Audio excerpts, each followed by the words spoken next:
Hey guys, what up? It's Jen from Sober Like Me. Welcome to my channel where we discuss everything from addiction, sobriety, recovery, and everything in between you can think of to get your life back on track. Today I have 5 tips for you that'll help keep you in long-term recovery.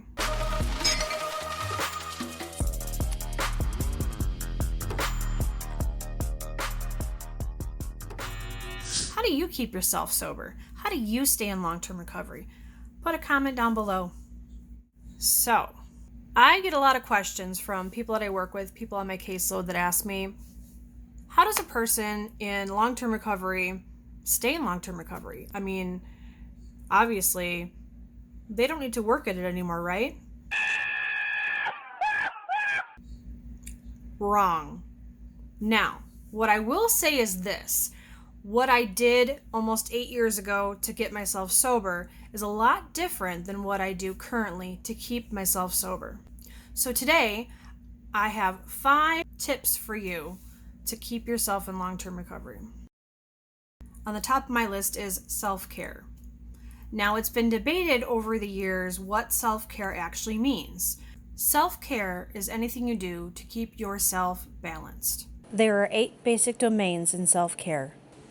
Most often, they are not all out of balance at the same time. Usually what you'll find is that one is way out of skew and will need to be balanced. We can go about these in many different ways. Sometimes that looks like keeping your appointments, going to the doctors regularly, getting checkups done, going to the dentist.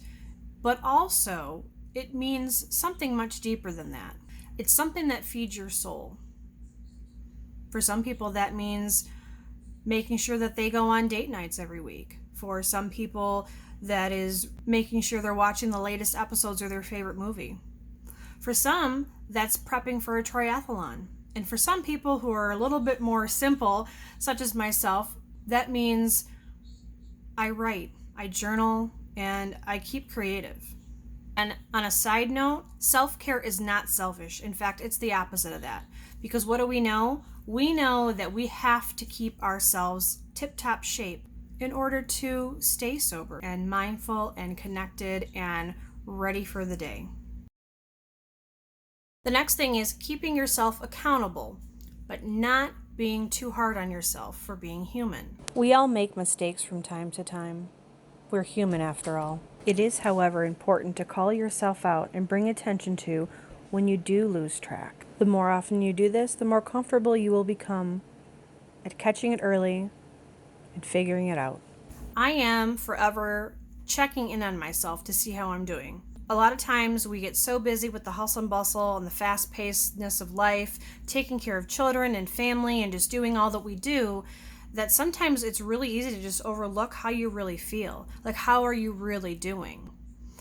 And when I check in on myself, it's not like a, hey, how you doing? Okay, I'm good. It's really, how am I feeling? Am I getting enough rest? Am I eating right? Am I exercising? Am I connecting and reaching out enough? How is my work-life balance? The reason that's important when it comes to keeping yourself in check, because when those things start to spiral or when those parts of life aren't balanced, that's when old habits can really easily creep back in your mind.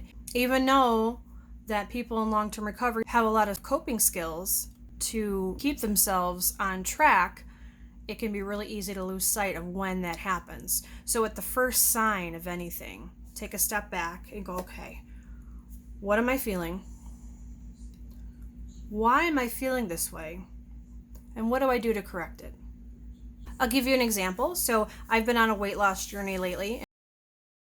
And, it's really a lifestyle change, and I have to remember that backslides can happen. I have to remember not to beat myself up over that, because if I start beating myself up and I start having all this negative self-talk, it doesn't help, right? This it's not going to really change anything I'm doing, and in fact, it's going to cause me to backslide further.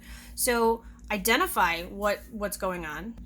I slipped up and had a lot of chips, not just a couple and not just a serving or 2. So, but I also had to look at that and go, okay, if I beat myself up over this, that's shaming myself, and we all know what happens when we shame ourselves or when we shame somebody else. Like, the last thing we want to do is get back up on the wagon. I forgive myself for being human, and then I say to myself, okay, how are we going to prevent this next time? Keep yourself inspired. Inspired to keep going forward, inspired as a parent, as a friend, as, whatever it's going to take. So again, that's going to look different to everybody. I get inspired when I read a really good book, usually a memoir. I'm also inspired by sunsets and sunrises, beautiful oceans, cooking, and photography. I get inspired when I come home and my dog's just waiting there for me to come give her lovin'. Talk. There's all types of things that can inspire you. It doesn't have to cost a lot of money. In fact, I find the simple things in life are what really keeps me inspired. Change it up. As I said earlier, the things that I did 8 years ago to keep myself sober are not the same things that I'm doing today. And although I was talking about that in the regards to self-care, I am now going to talk about that in regards to my own sobriety. So when I first became sober, as most people do, I went into NA. It was required by the state mandated program that I was in, HPRP.